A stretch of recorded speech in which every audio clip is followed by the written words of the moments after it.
These long dog days of summer, I mean, we just made it through a heat wave. Mama was parched through this heat wave. I was hitting up Dunkin' every single day, and I will continue to probably for the rest of my days, but especially this summer. Dunkin' is helping everyone stay cool this summer with its lineup of refreshers.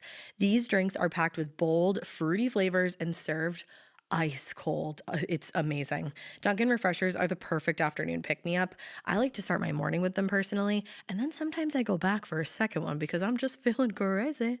They come in a variety of delicious flavors, including fan favorites mango pineapple and strawberry dragon fruit. And then for a limited time, there's black cherry and there's pink pineapple. I'm going to tell you something right now, and it's a bold claim, let me tell you, but I stand behind it. Pink pineapple will change your life. It is so good. It has me feeling like I'm sitting in a pool, resort side, just living, honey. It's so yummy. Try your favorite flavor with green tea, sparkling water, lemonade, or Dunkin's all-new limeade. I haven't tried the limeade yet, but I'm going to. Usually I get my drinks made with green tea and occasionally lemonade, but I do really like the green tea. Or if you don't want to build your own, try one of Dunkin's curated refreshers like the Cherry Lime Ricky or the Ultimate Pink Daydream. The Cherry Lime Ricky, scrumptious. I could drink like 3 of these a day. They're so freaking yummy. Head to Dunkin' today and find your favorite refresher. Dunkin' refreshers contain less than 1% fruit juice. Limited time offer. Every good detective needs a partner to support them on important cases. Think of a State Farm agent like your sidekick, there to help you along the way in your search for coverage. State Farm can help you choose the coverage you need, whether it's for your home, car, boat, or even RV. With so many options, it's nice knowing you have help finding what fits for you so you can get back to solving all of life's bigger cases. Go to statefarm.com or use the award-winning app to connect with a local agent and get a quote. Like a good neighbor, State Farm is there. This episode is brought to you by SoFi, the all-in-one finance app. The sooner you start investing, the more potential you have to build your money, even for beginners. SoFi makes it simple with an easy-to-use app. To get you going, SoFi is offering up to $1,000 in stock when you open up and fund a SoFi self-directed brokerage account. Terms apply. Learn more at SoFi.com/SXM. Brokerage offered through SoFi Securities LLC. Member FINRA/SIPC. Hey weirdos, I'm Ash. And I'm Alaina. And this is Morbid. It's a super crazy morbid in here.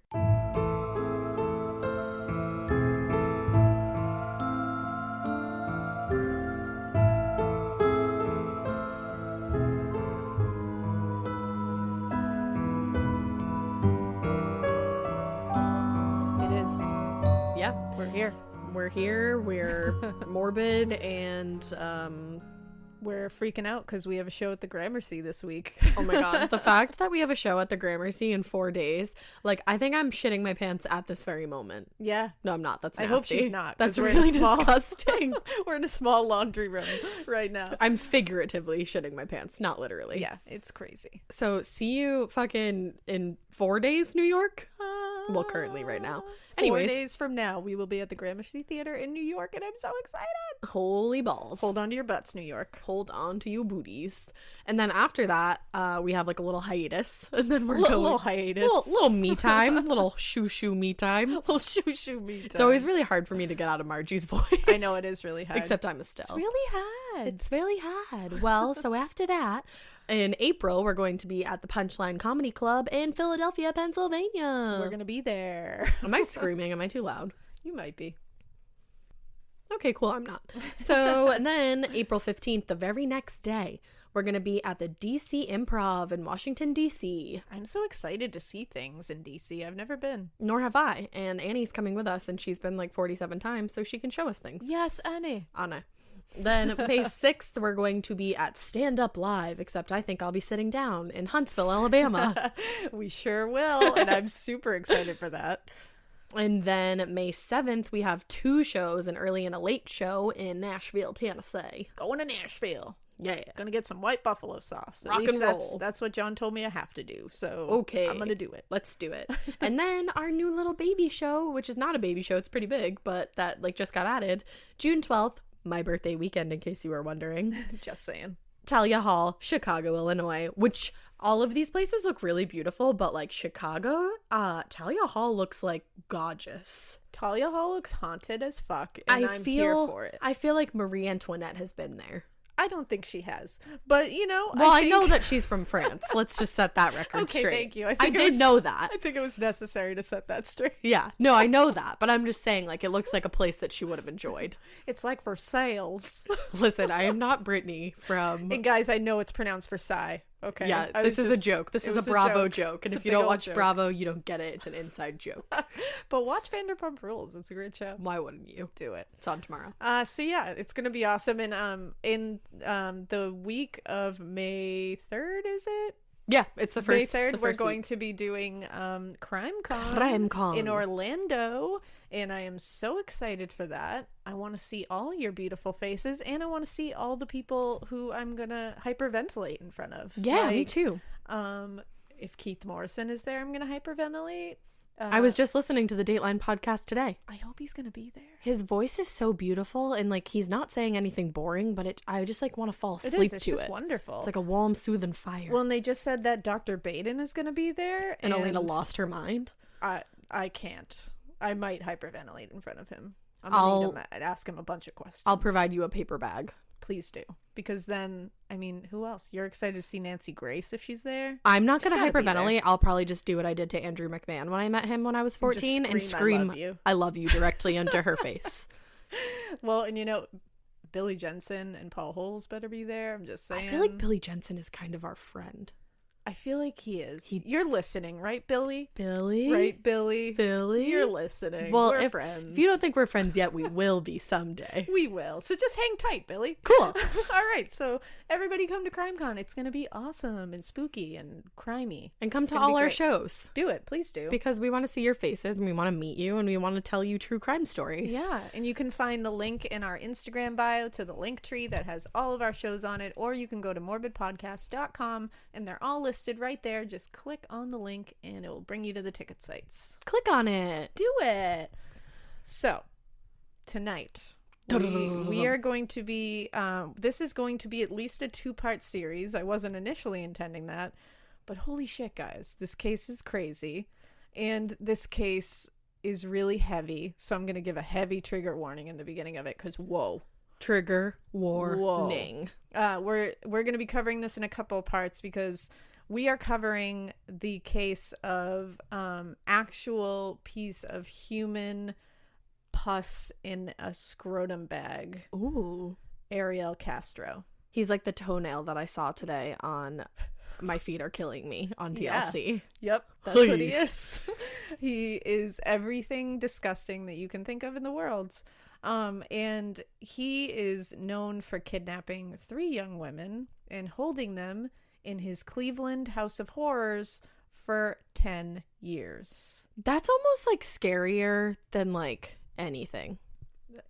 Yeah, like it is. like I'm terrified already. It totally is.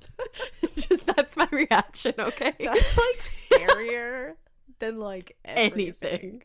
Scarier than many things. It's scarier than all the Sorry, things. I'm not fully functioning right now. It's a day, all right? It's fine.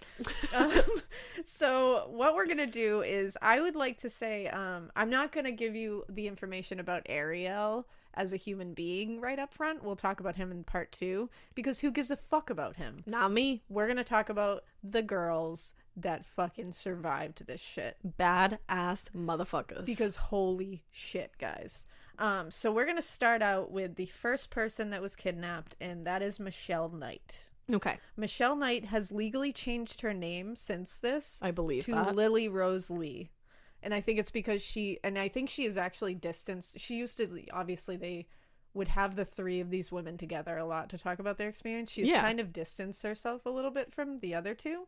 And not because, and she says, like, I love them, they love me, we experienced this together, but like, for my health, I need to distance myself from this experience a little bit. Well, and it's like you got through it, and like you probably don't want to talk about it for the rest of your life. You want to live your life. And then maybe they'll come back together again. Like, I think she's not being like, I never want to speak to them again, but she's like, I think I need to get myself right and like get past this before we can keep heal myself in a each little other's bit. lives. Yeah. Right. Because Michelle, all these women got it absolutely horrifically. The experience was equal. Chilling crime cases are mysterious, but finding coverage shouldn't be. With the State Farm Personal Price Plan, you have options and can personalize your plan to help create an affordable price so you can get back to cracking all of life's bigger cases. Talk to a State Farm agent today to learn how you can choose to bundle and save with the Personal Price Plan. Like a good neighbor, State Farm is there. Head to statefarm.com to get a quote. Prices are based on rating plans that vary by state. Coverage options are selected by the customer. Availability, amount of discounts and savings, and eligibility vary by state. As traumatizing and awful. Michelle just happened to be like his punching bag a little bit more, from what it seems like. Yeah. He definitely seemed to like favor the other two more. By favor, like favor in a fucked up way. Maybe, I mean, not favor as in a human way. You know what I mean? Like, yeah. As favorable as he could be. Like, maybe he didn't maybe he gave them one less beating or one less like rape that night. You know what I mean? Like, that. Which is not favoring at all, but in this relative situation. So I got a lot of this information from Michelle's book. It's called Finding Me, A Decade of Darkness, A Life Reclaimed, and it's a memoir of the Cleveland kidnappings. Okay. It is awesome. Go read it. There's parts of it that are really hard to read, but her story is unbelievable. So Michelle Knight was the first one to be kidnapped. She was kidnapped on August 23rd, 2002.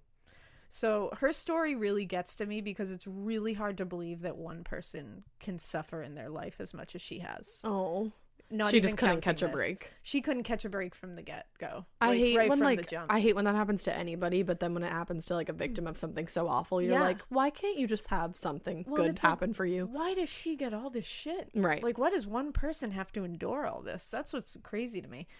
She's 4'7" tall at her tallest. Like she even as like a not that much shorter than woman, shut up. She's very tiny. She was actually, her nickname was Shorty. Love it. And my nickname was Peanut. I literally, for, like, my entire life. I almost just said, "Isn't yours Peanut?" But then yes. I didn't want to oust you like that. Yeah. And so I totally feel her on that. She's a remarkable human. She really is. So she grew up in extreme poverty, like right from the jump. Her family once lived in a station wagon for over a year. Oh my God. She lived with her parents in this station wagon, a cousin, I believe, and her two twin brothers, Freddie and Eddie. Oh my God. Yeah. They moved all over.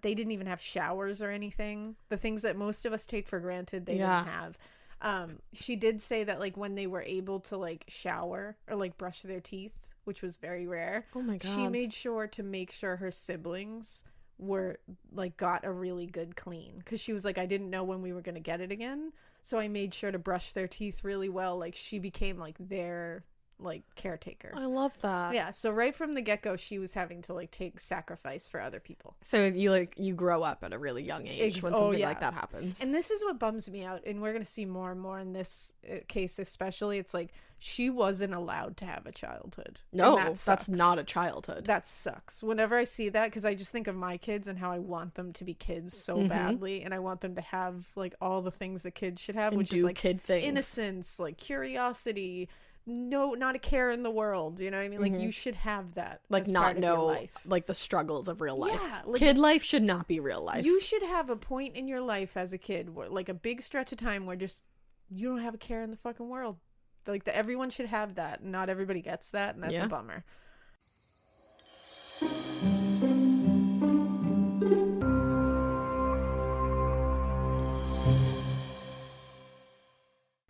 So when they did get homes, because every once in a while they would move into homes, it was very sporadic. They were always in terrible neighborhoods.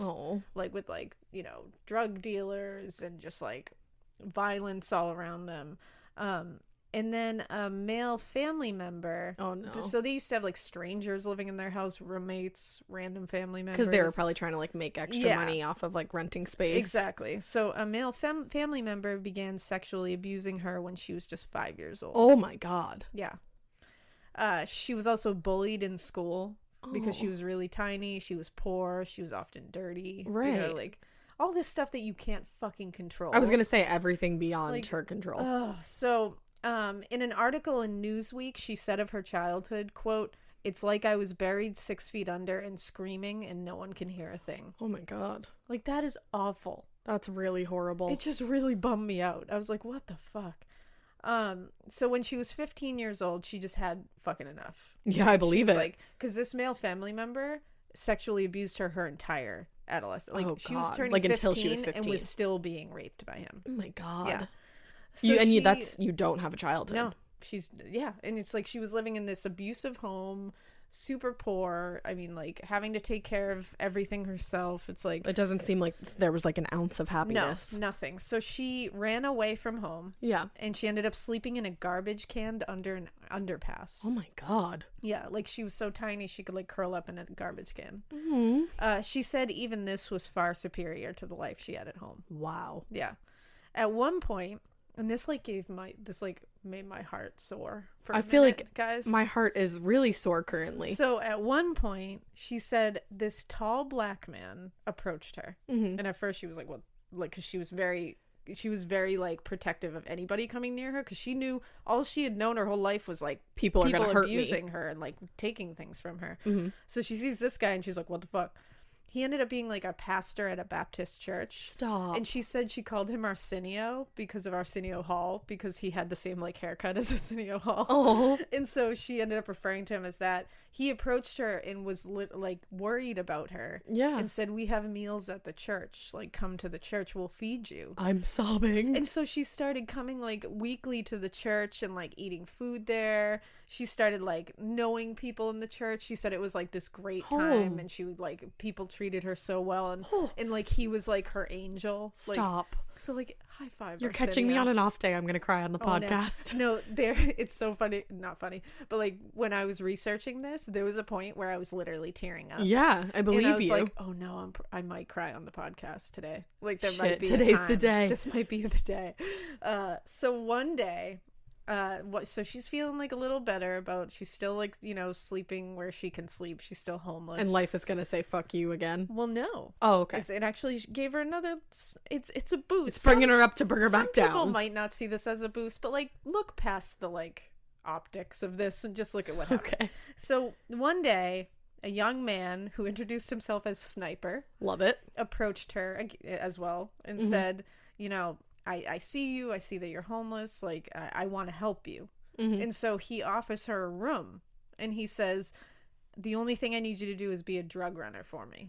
Oh. So she's like, okay. He was apparently super nice. Yep. Never tried to hurt her. Good. Never tried to do anything. He actually gave her a Glock 22 to protect herself. Yo, Sniper, what's good? And he introduced her to someone else who was living in the house, too, who was a kid named Roderick, who I think was about the same age, maybe a little older than she was. Mm-hmm. And they became super close. Like, she said, we became like brother and sister. Aww. Like, it's like you're like built a family. Yeah, like he's, and like, I guess Sniper was super nice. Like, they became her brothers, like, her family. That. She said neither one of them ever tried anything with me. There was nothing romantic about it, nothing sexual. Yeah, they were like her brothers. Nothing violent, nothing nefarious. They were literally just like two drug runners for this guy Sniper, but Sniper like took care of them. Whatever. And it's like, you know, live your life. It's like, honestly, she was going to the church. She had friends there. She was feeling at home there. She was feeling at home in this place. I mean, could be worse. You know, it really could. It's like, not hurting anybody. I can't get too mad at that. And again, and he was paying her like for doing this stuff. So it's like she had friends. She felt like she was in a family. Now, unfortunately, the cops ended up raiding this place. Oh, no. And at some point, she escaped during this, and she went back to the underpass. Because that's all she knew. Now, a neighbor of her parents saw her there. Oh, shit. And they called her father. What a fucking asshole. Yeah. He came and forcibly, like, dragged her back home because he was like, fuck you, you ran away. Now you're in trouble.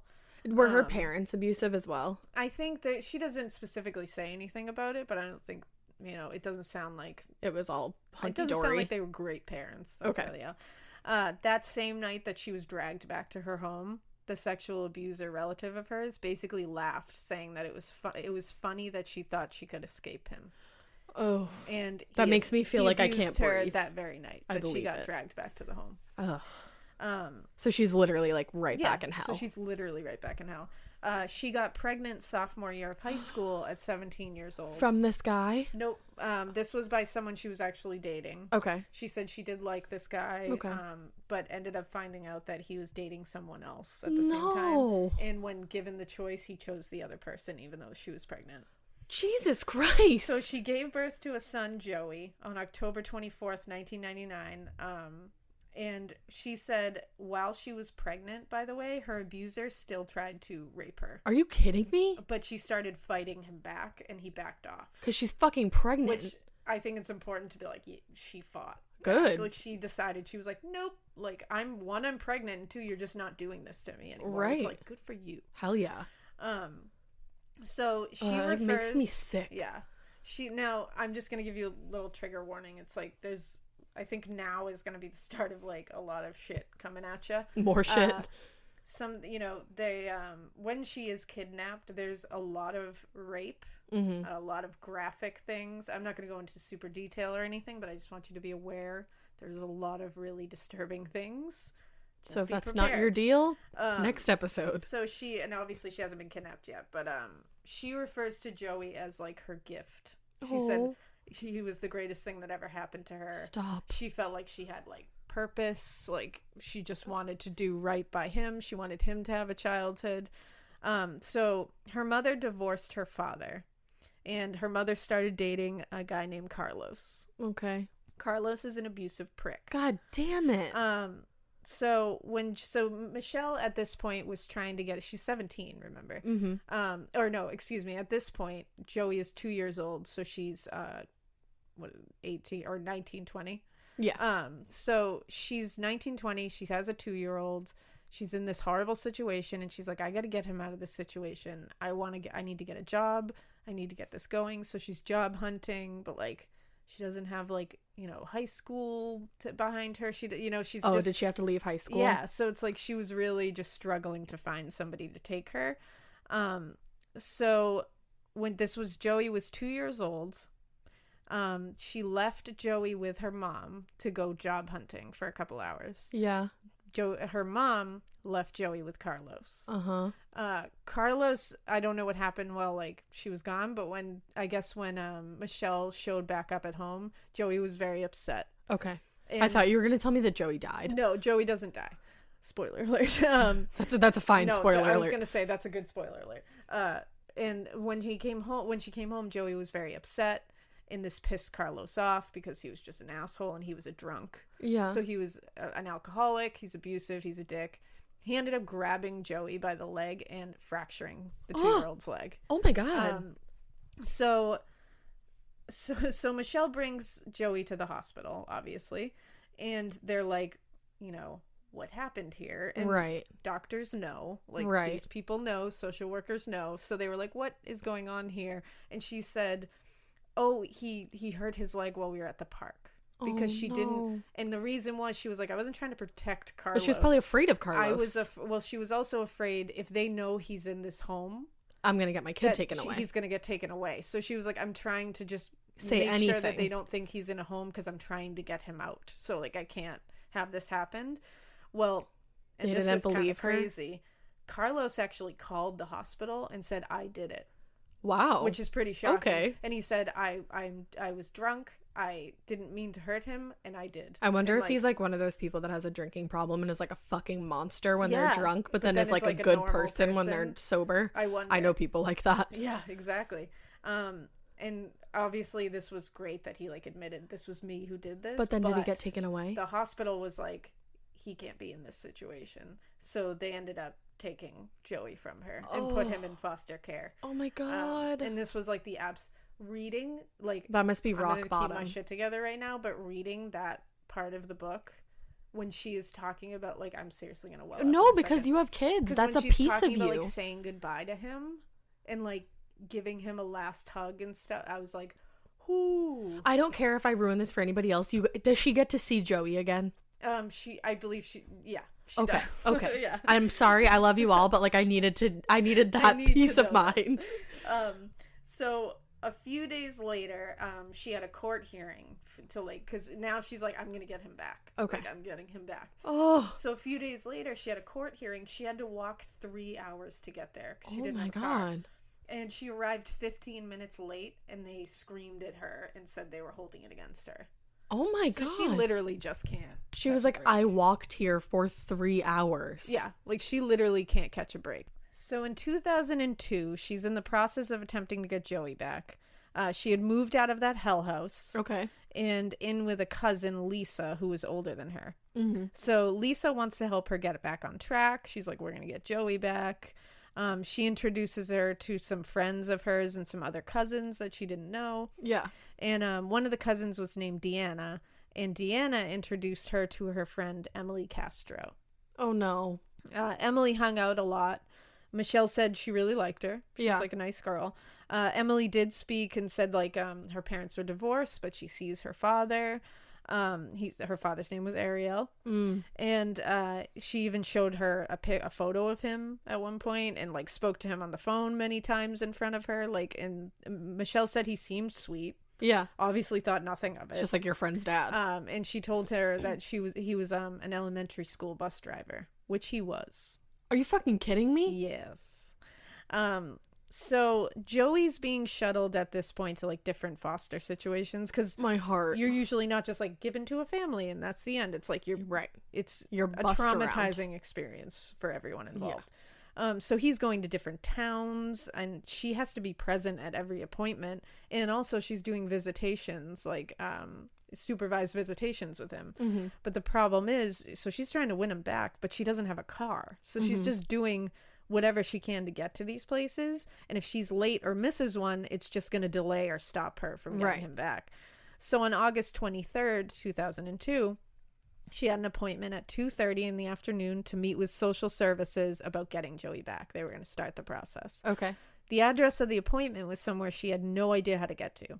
A family member was going to bring her to this appointment, but bailed at the last second. Oh my God. And the social services people had offered her a ride. And she said, she no, I didn't have need one. it because she had a family member. Right. So now she's like, fuck. So she and her cousin Deanna walked for hours trying to find this address. Because again, like this is my heart is breaking. Yeah. So they're trying to find this address. They can't locate the place. She eventually told Deanna, you go home without me. I'm going to try to find it. It was like 1:30 in the afternoon at this point. She's starting to panic. Right. So she ended up calling social services and they were like, well, you should have taken the ride. Don't know what to tell you. Yeah. Thanks for all your help, She's jackass. like, no, I had a ride. Like, no one's going to believe me here. So she stopped in a Family Dollar store and asked several people in there if they knew where this place was. She finally got an answer from the cashier that she thought it was close by. She was like, I think you go up there and take a left. I'm pretty sure. Well, a man named Ariel Castro was also in there. No. And he heard this exchange and he said, oh, I know where that is. I'll give you a ride. And she was like, oh, you're Emily's dad. And he was like, yeah. So she was like, she oh, could I know trust Emily. him. Like, this is fine. So he was like, oh, like they get in the car. She said his car was like filthy. Like this van that was just like McDonald's wrappers everywhere. So like my car. pretty much. And so he was like, so he starts driving. She's like, no, I think she said it was like over this way. And he's like, oh, I just have to stop at my house real quick. I'd be like, no, I gotta get to this appointment, bro. Well, she's like, I really have to go. And he's like, I'm just gonna stop real quick. He said that his dog had puppies. And he was like, and she was like, oh, Joey loves puppies. Whenever he sees a puppy, he goes nuts. Like, and she had told him, I'm going to get my son back right now. So this guy's fucking monster. Like, oh, you know what? I'll give you one of the puppies and you can give it to Joey when you get him back. I'm so great. Yeah. Now she said, quote, the day that I disappeared, I didn't know that I was going to be spending 11 years in a house full of torture, hell, chained up to poles, hanged from ceilings. I didn't know any of this was going to happen. I was walking to go get my son back. Oh my God. Yeah. So the home on Seymour Avenue, it was white. It had 2 floors and a basement. And it was pretty close to her own house. Oh, wow. Yeah. It was covered in trash outside. Gross. Like neglected. Just like the grass was burnt and long and He had a chow named Maxine chained up outside. Oh. And when she saw the chow, she was like, why isn't she inside with her puppies? And he was like, oh, like she needed to go to the bathroom, so I chained her up. Yeah. So, and again, this is like someone she knows father. Yeah, you're not gonna like, you don't think anything of and this. It's like kind of your friend. It's literally, I mean, yeah, like Emily was at the house a lot. At the like, very they least. knew each other. She Right. said she liked her. Mm-hmm. So he got her to come inside by saying she could pick one of the puppies. Right. And he was like, oh, Emily came home from school. She's inside. Uh-huh. So why would you think anything of it? Michelle said the home was disgusting. Windows were boarded up from the inside. There was trash, rotten food, newspapers everywhere. She said it smelled like piss. It was like disgusting. So he wanted her to come upstairs to look at the puppies. And she said she immediately was like, nope, not going up there. Yeah. And he said, come on. He said, quote, in her book, quote, come on. You really don't have to be afraid. It's me, Ariel, Emily's dad. What a fucking asshole. Like, totally used that. He led her to a pink bedroom and he pointed in, saying, the puppies are in there in a box. You can go pick one out. So she went in there. No puppies. Oh, no. Suddenly, she said she heard the door slam behind her. Oh, my God. And he put his hand over her mouth, telling her, I'll kill you if you scream. Oh, my God. And she's like, fuck. This is a nightmare. This girl's life is a fucking nightmare. And just know it's about to get real. So if you don't want to hear really rough stuff, graphic, maybe skip forward. I don't know.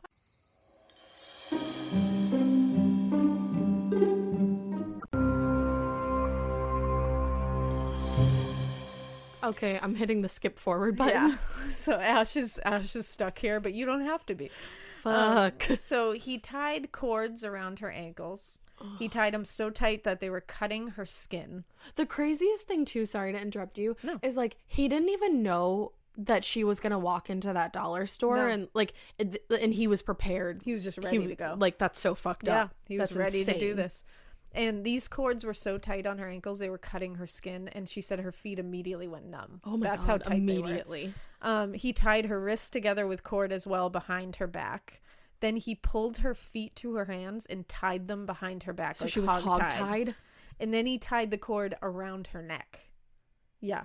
What the fuck? Then, and this is really terrible, he then masturbated onto her. Ugh.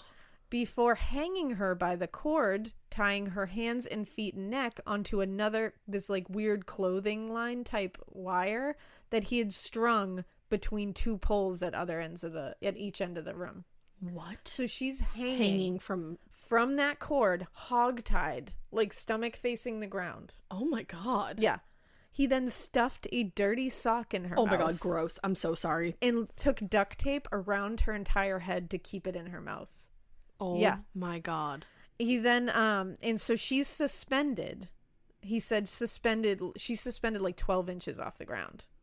Oh my God. Yeah. And then he said he was like, you stay here. Like, where else am I gonna go? Like, go fuck yourself, and he says, sir. I'm gonna go get food. Oh no. So before he leaves, he turns on the radio to loud music. Oh, and as you loud know, as he, we and hate I that. We hate it so much. That stresses me out so much. She said it was so loud it hurt her ears. Oh, and that's like... Yeah.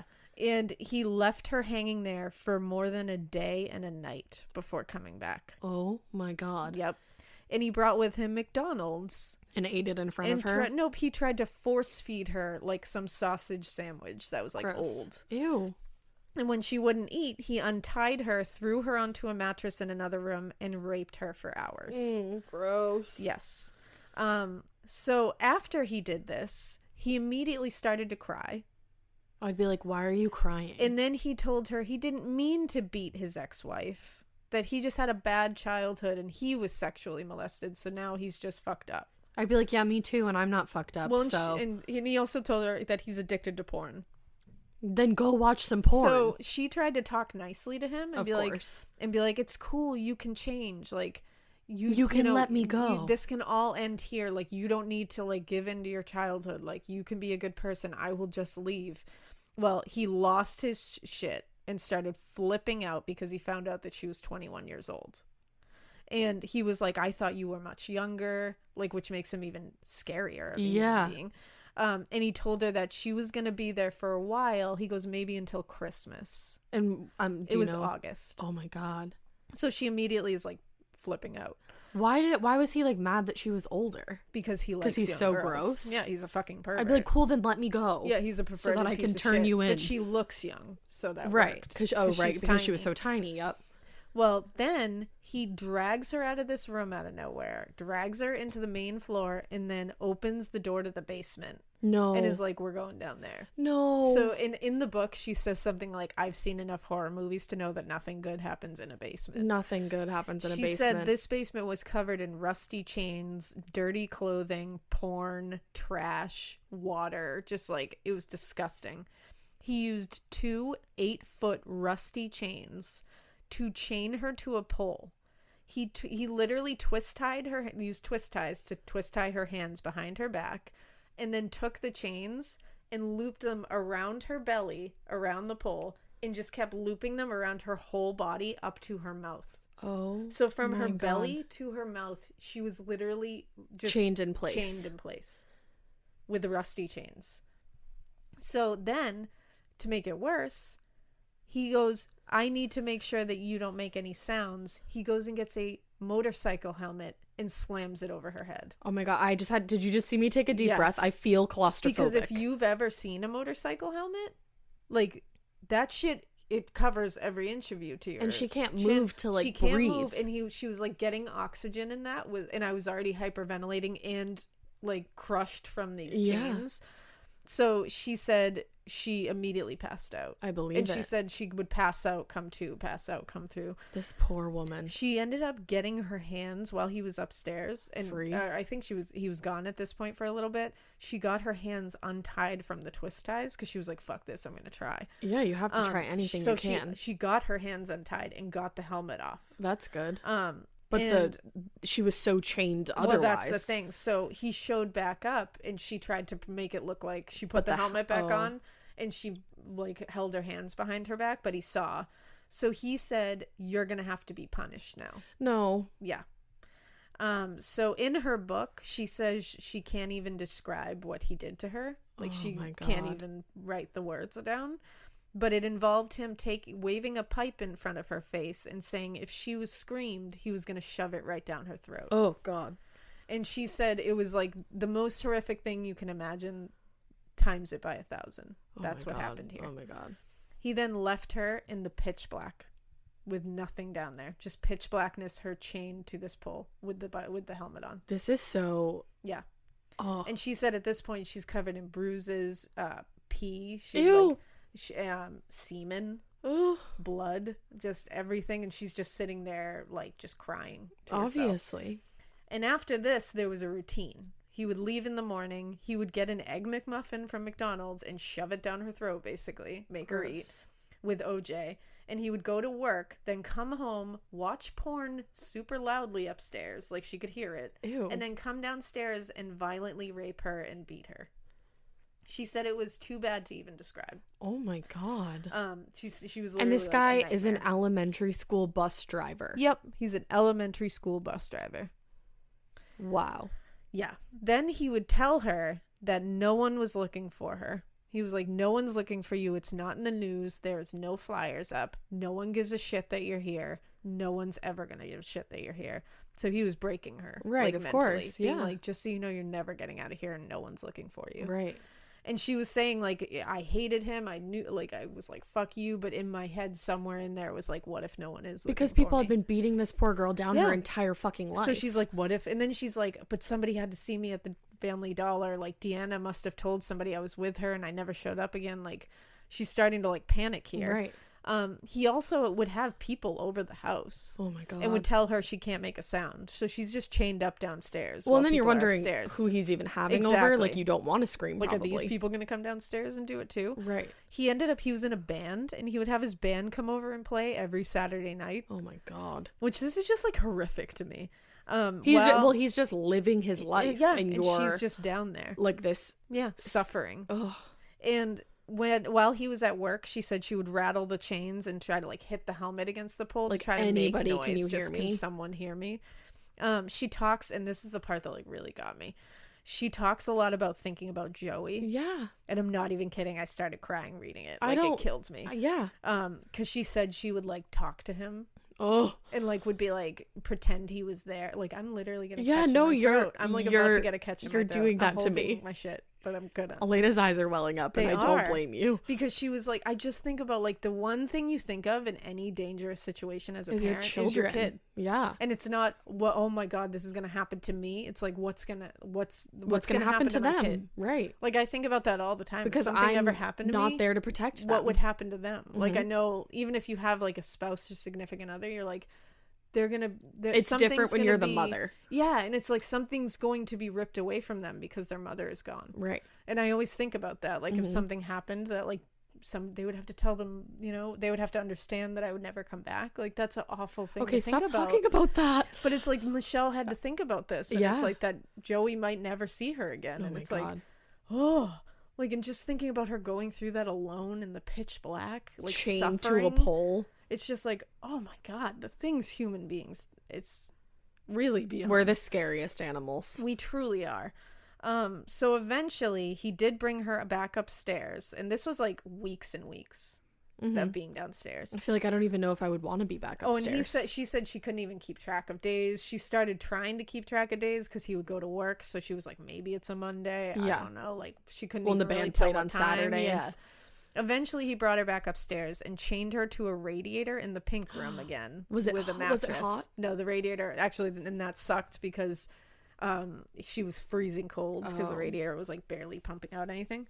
But he chained her to a radiator in the pink room with like this filthy mattress on the floor. He raped her multiple times a day, and then he would just lay down and chat with her. And she was like, she literally said like he was like Jekyll and Hyde. Right. Like he would be this evil monster, and then he would try to talk to her like they were like friends. And that's even scary. Like something about that is even scarier. Worse. Yeah. He told her he loved looking at blonde girls, and he told her, quote, I wish I had gotten to that little John Benet Ramsey first. If some other bastard didn't get to her first, it could have been me. Oh, and she was like, my God. What the actual? And then he also mentioned Elizabeth Smart, who was missing at the time and had she had blonde hair. And he was also talking about her in like some disgusting way. And she was a child. Yeah, she was a little child. Oh my God. I'd be like, I'm not a child, dude, and I need you to let me go so that I can turn you in. And he'd have these moments where he would say, you must be bored up here all day. Yeah. So I'm going to do something for you. So he brought in like a radio at one point. And then at one point he was like, I'm going to bring up a TV for you. So he brought up a TV, and she was like, "Why you like what the fuck? Like, just let me go if you have some ounce of feeling bad." Yeah, like what is? And she said there were several times where she thought she had gotten through to him for a second, and then he would just turn it off. So then one day, months later, so she's been enduring this daily for months.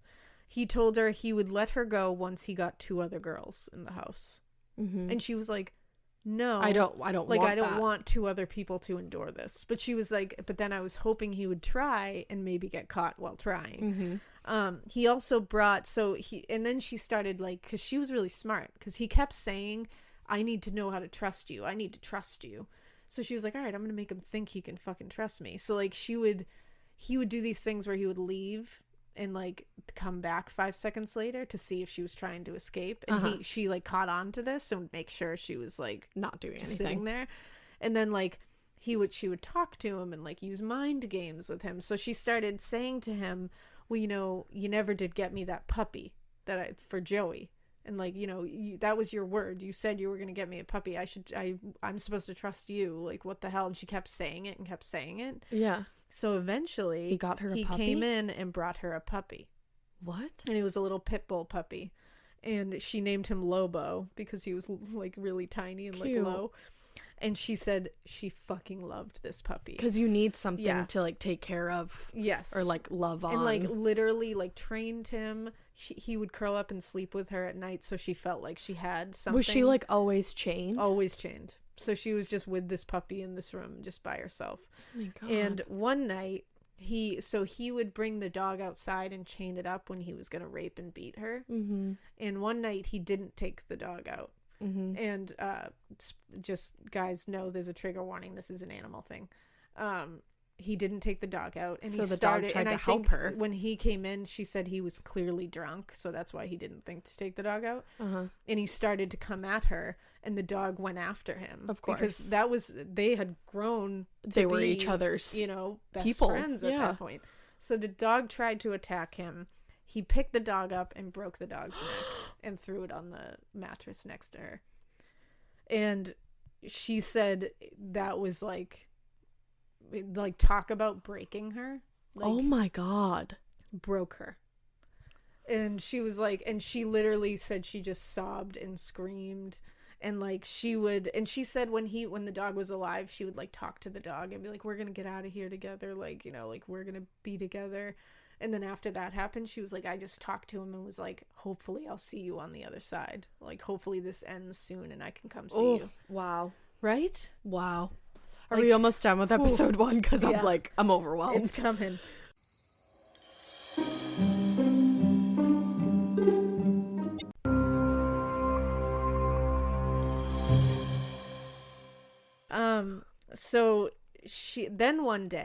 So one day he comes up and he's like, I'm gonna take you outside.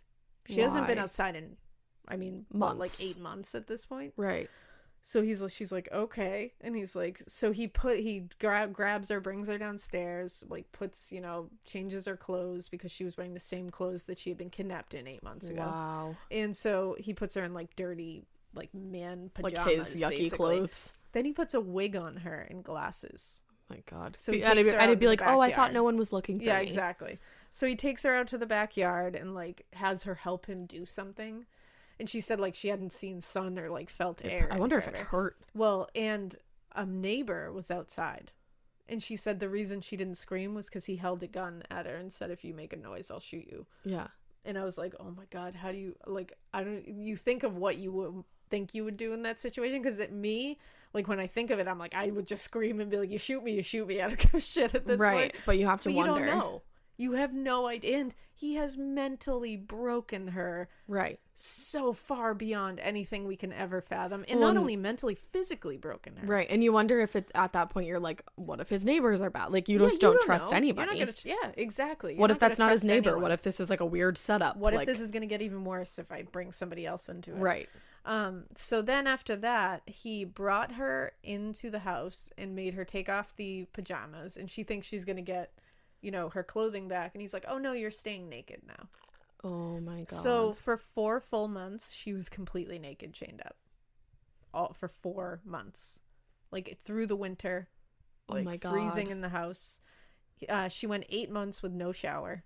Oh my God. And then this is when this time was April 21st, 2003. Remember, she was kidnapped in August 23rd, 2002. Yeah. So this is almost a full year. And 16-year-old Amanda Berry went missing. 16. Yep. Amanda worked at Burger King on Lorraine Avenue in West 110th Street in Cleveland. This was right around the area where Michelle was and where she had been kidnapped. Mm-hmm. This was literally the day before her 17th birthday. Mm-hmm. She said she almost called out of work that day because it was her birthday the next day. And she was like, oh, maybe I'm just going to chill. And she said, man, I wish I had. Wow. So she's leaving work that day and she's walking home. Now, her boyfriend, DJ, was supposed to pick her up. He didn't. Mm-hmm. I think he was kind of being a shithead. She passed a maroon van on her way home and it was parked in a driveway. Mm-hmm. She had to maneuver around the van and she saw inside that there was a man in what she just figured was his daughter. Mm-hmm. So she said she recognized the girl. She thought she went to elementary school with her. So she was like, oh, just smiled at them and kept walking. So a bit later, the van started following her. Oh, God. And the guy looked out and said, do you need a ride? Mm-hmm. And she was like, and she looks in and she doesn't see the daughter anymore. So he's like, oh, my daughter Emily is at my house. Like, you know Emily, right? And she was like, oh, yeah, I think I do know your daughter. I hate that this guy's using his daughter. His daughter. And he was like, oh, do you want me to give you a ride? I can take you back so you can say hi to Emily. And she was like, oh, yeah, you know what? Sure. Because I think she had also gotten a fight with her mom that day. And she was like, I'm not going home. I'm like, this is fine. Go say hi to Emily. Yeah. So she's like, sure. So they go back to his house. She has her phone out, which cell phones weren't crazy. No, not back in then. 2000. So at one point he like was like, oh, that's a cool phone while they're driving. And then he tells her, they park in the driveway of his house, and he's like, you know what, can I see your phone really quick can I use it really quick? And she's like, yeah, sure. So she gives it to him, and then he's like, oh, you know what, let me untangle the chain for my dog. And he gets out with the phone. Yeah. And she doesn't think anything of it, of course. So she's just sitting there. My stomach is like dropping. Yeah. So she's just sitting there, and he's like, oh, why don't you come inside? Emily's inside, but she's taking a bath. So you can just wait for her. That's so he's weird. like, so she's like, okay.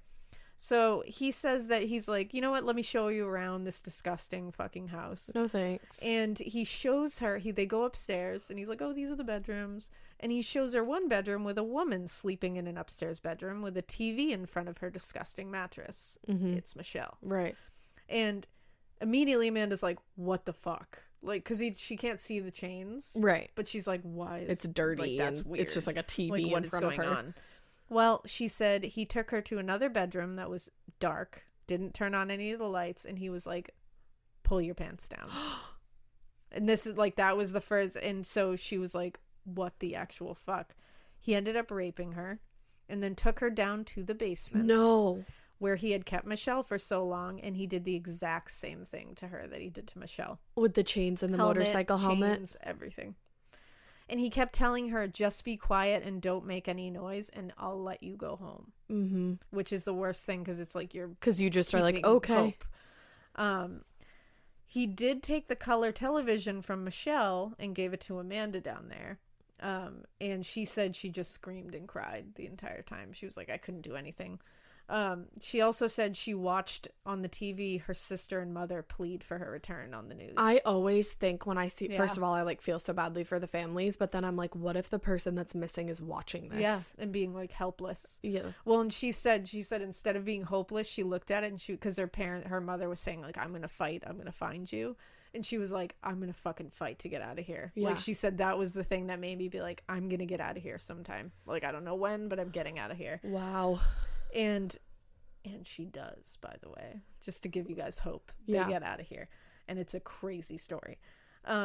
So I'm so relieved that they get out. At least I know that. At least there is a good ending to this where they are all living lives outside of this. How do you live but after that? Holy shit, the trauma. Right. The trauma. Like, is there a therapist alive that could even help you deal with that? Is there a team of therapists alive that could help you deal with that? Because how do you ever trust anyone again? And not to be like gross, but like, how do you ever have sex again? Well, that's I can't imagine. Wouldn't that? I don't know. Like, no, I have no idea. Versed in like sexual abuse at all, like the psychology behind it or anything. I imagine. Like it must be tough to get past that. I don't know. To enjoy that again, right? And to see it as not something horrific and violent and degrading. And like you think like you smell a certain smell and you'll go back to a time. Yeah, you're in that position. Like, obviously you're gonna go back to that in your head. Like, I smell certain smells and I go right back to watching Buffy the Vampire Slayer. I love that for you. And I don't remember, it's funny because I smelled the smell the other day and I was like, woo, and it like transports you for a second. Like, you feel like you're there.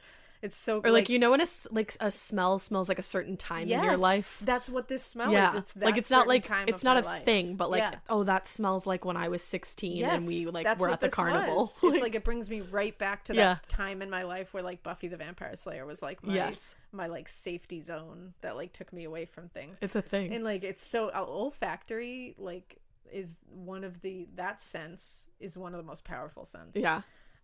So she was gonna fight, and she said on the 4th day of her abduction, it was April 24th 2003, and he moved her upstairs to a bedroom and chained her to a radiator. Mm-hmm. She said she did the same thing, like he used the chain, looped it around her belly, and she said it was really hard because she couldn't stand, but she said like you couldn't really comfortably lay on it.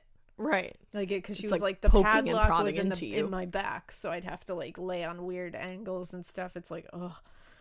Now, a week later, he called her fucking family. Oh, because he has her phone. Yep. And there's no like passcode. And he told them, I have Mandy. And the only people that called her Mandy were like really good friends and family.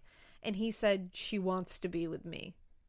Oh my God. Now, the FBI traced the call. They were like, fuck yeah, we're getting on this. So the FBI traced the call, but it was in the early days of this kind of technology. They were able to track it to within like 2 blocks of his home. Wow. But they could only track with the phone on. And then he it shut died. It off. Oh, yeah. And he never used it again. Wow. And they were hoping, they like hung out there waiting because they were like, if he uses it again, we can track it. Right. He never used it again, so God they had to leave. Then a few weeks later, he asked Amanda, he was like, do you want something from the store? Are you bored? Like he did the same thing he did to Michelle. And she asked for a journal or a coloring book because she was like, I don't know, like just something. I mean, that's smart. I would want a journal to record everything and like record days and everything. And she did. So he gave her the journal and she wrote numbers on the tops of the pages. And these numbers were the amount of times he had raped her that day. Oh my God. Yeah. Sometimes he would let her shower, but it had to be with him. Oh, blah, blah, blah, blah, yep. blah. And she says, and this is so like, all of them say this, and it's so commonly like a trauma survivor thing that she was like, I just put myself somewhere else because I had you need to shower, you need to do like, something during the rapes, during the beatings, during all of these you awful go somewhere else in your mind. I would just leave in my head and just be somewhere else because otherwise it's like you're not going to survive. No. And it's crazy that your like survival instinct kicks in like that flight or fight kind of shit, and just puts you. It's like think of my here's happy what you place. gotta do, like go somewhere else. And it's like, holy shit, I've never had to put myself that far out of my own body and mind, and I hope I never have to. So then he told her that he would let her go when he got one more girl in the house. Mm-hmm. So it's keeping track with what he told Michelle. Right. Soon after Amanda was brought into the home, Michelle was pregnant. Oh, God. Michelle became pregnant several times, I believe. And he would force Michelle to miscarry by like punching her, pushing her downstairs, doing just terrible things to her. That's horrible. And this one time that she got pregnant, Ariel found out and he tried to starve her to lose the baby. Jesus. And when that didn't work, and this is awful, just so you guys know, he punched her in the stomach with a barbell. Oh. She miscarried that night alone on that filthy mattress, and then he came upstairs the next morning and beat her for aborting his child. Oh. Yep. And let me tell you, like that, and like she is missing her child. Yep. Her Joey. Mm-hmm. That's like been the one thing that's keeping her just like keeping her going. Yeah.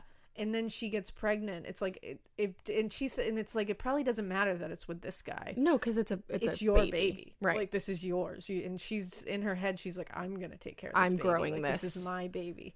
And it's like to have, first of all, miscarrying traumatic. is the most traumatic thing ever, anyways. But traumatically miscarrying, having someone like beat a child out of you, right? I can't imagine. My brain I can't imagine. Won't even, and I'm glad it won't even allow me to even fathom that. No, it really won't, because it's like somebody taking away like the most like the most thing that they could take away from you. It's taking away the like biggest a life thing. Out of you, and right. it's like, and a life that you want, you know right. what I mean? Like that's the thing. It's like she wanted right. to keep these, and it's like, holy shit. So April 2nd, 2004, close to a year later, Gina DeJesus goes missing. She was 14 years old. She was 14. She was a baby. God. I mean, a baby. And this is where we are going to end for this part, because I think we have all suffered enough here. This is actually my last podcast that I'm going to be sitting in on. I'm actually resigning. I'm out. See you later. This one really broke me. This one's tough. It's tough. This is worse than the Toy Box But the Killer good thing episode. is this one has an ending. I mean, I want to call it a happy ending. That it is. They escape in the end, and just so you know, they're helping their lives. But holy shit, what they endured, and for a decade. Wow. For a literal decade. Like, we just came to the end of a decade, and looking back on it, I was like, holy shit, that was a long decade. Yeah. Can you imagine? I was 13 when that decade started, and I am now 23. Like, that's a lot. Yeah. You were my age. Yeah. And now you're 30. Like, that's how decades work, in case you were wondering. No, that's how decades work. Like, you know, when you That's just how say time it, passes. and you're like, holy fuck. Like, a decade. Like, in a decade, I will be your age and be in a completely... It's, like, so... Like, there's so many different stages of life, and they just missed out on this huge stage of life. Oh, they missed so much. Like, 14? Oh, 14? 16? No, even I can't 19. Even. 21. You miss out on your early 20s. Like, you miss out on your adolescence. Like, and this poor girl, Michelle, she already missed out her adolescence. Oh, yeah. I mean, she's missed. It's like she has not caught a break. And then you're at the shitty part of life where you have to get a mortgage. Exactly. Where everything all of a sudden you have to adult. It's like, that's no fun. But I'd be like, can someone take me to Disneyland? The next episode, the next part of this, we're going to talk about Gina's disappearance, how she was kidnapped. We're going to talk about what else has gone on, because a child does come into this situation. Oh my God. And the child is also like alive and well and flourishing today, just so you know. That makes me happy. Yeah, just to give a little hope at the end of this. And we'll talk about Ariel and what the fuck is his deal. I don't even give a fuck what his deal is. Yeah. He's but I know we have to. Literally the worst thing that I could even dream up. He really is. Yeah. Like, for all the physical things he would do, but then also for all the mental things he would do to them. Just him as a whole being. At one point, he ripped up the picture of Joey in front of her. Yeah. Stop. Mm-hmm. Oh my God. He literally just wanted to break her in any way he could possibly break her. That's a lot. Yeah. So that is part 1 of the Cleveland kidnappings. And Ariel Castro's a piece of shit, and I hope he's getting horrible things done to him in hell right now, because he's dead. Damn it. I wanted him to be alive and in jail. Oh, do you know how badly I wish that fucker was just being tortured, suffering like, life alive right now? Yeah, it's a real bummer that he's dead. Wow. But yeah, so we will be back this week with part 2. So exciting. And for all you NYCers coming to the Gramercy show, see you in 3 days. We'll see you soon. Ooh. Ooh. Hopefully I don't crap my fancy pants. Yeah, I hope she doesn't. I talk about shitting my pants way too much. You I don't really shit do. my pants. You're like, so everybody just knows. so you know, that doesn't occur that much, to be honest. No, like, it just doesn't occur. It really doesn't. I don't think you're like that much. I can vouch for that. Yeah, so if you want to look at our Instagram to unwind, I don't know if that will help you, but it is at Morbid Podcast. If you want to tweet at us about how mad you are that we did this case because it's sad, A Morbid Podcast. If you want to send us a Gmail with really kind words to make me feel better about having to listen to this case, morbidpodcast@gmail.com. If you want to talk about it in the Facebook group, Morbid: a true crime podcast. If you'd like to donate to the Patreon, it is under construction. Patreon.com/morbidpodcast. We hope you keep listening. And we hope you keep it weird. I don't even think I have to say that I'm not doing one for this. Yeah, I mean, this is like, brutal. fuck that. Brutality. Bye. Bye.